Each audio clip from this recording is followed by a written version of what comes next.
Hello everybody, welcome back to Screenstars. I'm here today to bring you my review for the 1995 Batman sequel, Batman Forever. This time, the director is Joel Schumacher, and we have Val Kilmer as Batman, Tommy Lee Jones as Harvey Two-Face, Jim Carrey as the Riddler, Nicole Kidman as Dr. Chase Meridian, and Chris O'Donnell as Robin. Now, this is the third film in the Batman franchise from the late 80s and the 90s. Tim Burton left the project, even though I think he stayed on as a producer for this film, and Michael Keaton obviously had left as well in regards to Batman, and was replaced by Val Kilmer.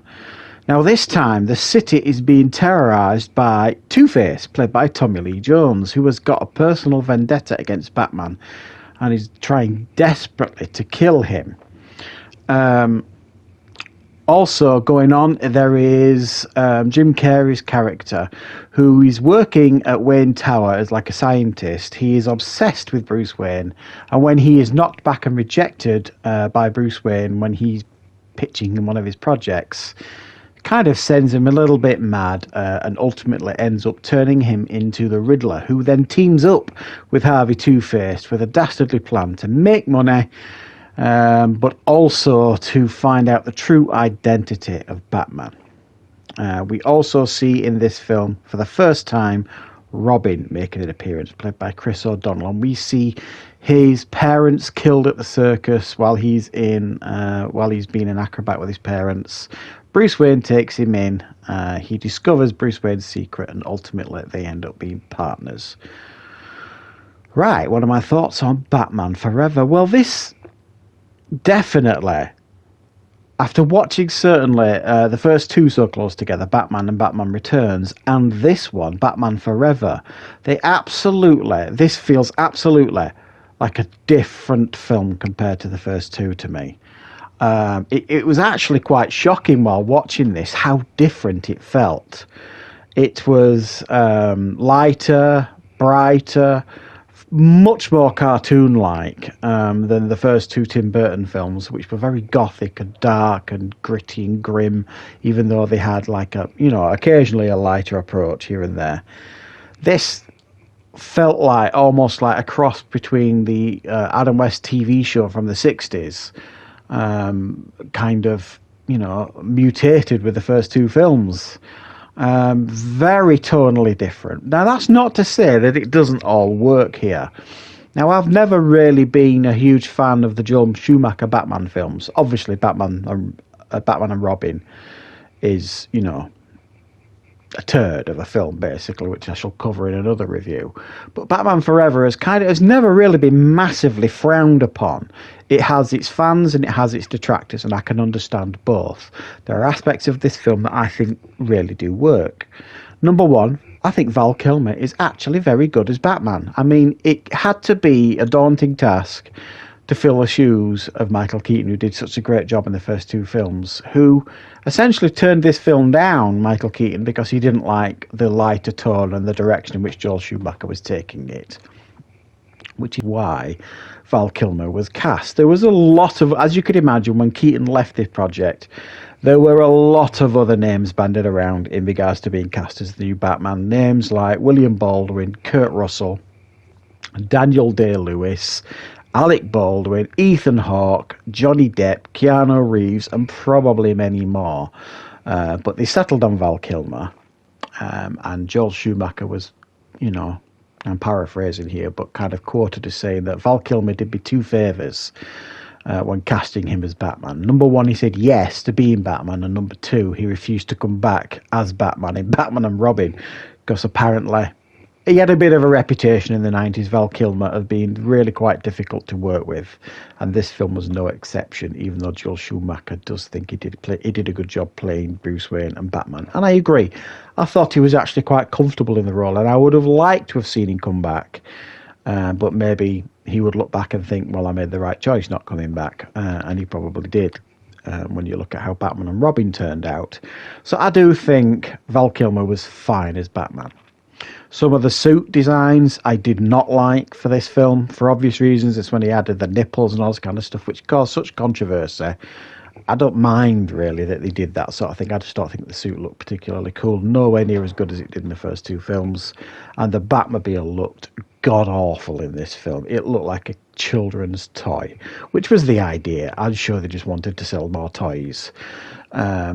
It's so bad. You can see it driving along and you see the fins flapping about occasionally. It's just so bad. I hate it so much, the Batmobile. It's the worst design, I think. I actually think the design of Batman and Robin Batmobile is... I'm not 100%, but I think it's better than this one anyway. Another thing I think obviously works in this film is Jim Carrey as the Riddler. Now, initially, they did offer the role to Robin Williams, who turned it down. And I did talk about this in my review for the original Batman in '89, because they cast him as the Joker initially, but really they only did it to reel Jack Nicholson in, because that's who they really wanted. And it annoyed Robin Williams so much, he turned down the role as the Riddler in this film because of it. But we got Jim Carrey instead, who was red hot at the time after The Mask and... Ace Ventura. I mean, he was hot property at the time, and this film really did enhance his career in Hollywood. He's great in this film. It gives the kind of exact manic energy that you would expect to see from the Riddler, and he's excellent. He's easily probably steals this film, Jim Carrey. Tommy Lee Jones, who was red hot in the 90s. He got his Oscar for The Fugitive. You know, he was in Under Siege, he was in Men in Black later in the 90s, The Client. I mean, he was so hot in the 90s, Tommy Lee Jones. It made sense to cast him as Two-Face. But I just think, even though I think Mel Gibson was considered for Two-Face, but it clashed with Braveheart, I think, something like that. I just think he's a little bit too over the top. He can't compete, Tommy Lee Jones, with the comedy manicness of Jim Carrey, and it's almost like they're trying to outdo each other. And it is reported as well that they didn't get on set at all, these two. It doesn't necessarily show on screen, but it's almost like they're too similar. And I think we needed maybe to see a little bit more of the darker side of Two-Face, and not just this maniacal side of it that we got all this time. And I don't necessarily think it worked. I don't think it's all Tommy Lee Jones' fault. Other things I don't think worked is Nicole Kidman as Chase Meridian, the love interest for Batman in this film. I just thought it was such a bland character. I don't think Nicole Kidman is particularly bad in the film, but there are some moments where her acting, for me, is not very good. The scenes where she's at the circus watching the acrobats and the look of shock and awe in her face is pretty poor. So I don't think Nicole Kidman particularly worked here. There's zero chemistry between her and Val Kilmer. And the elephant in the room is Robin.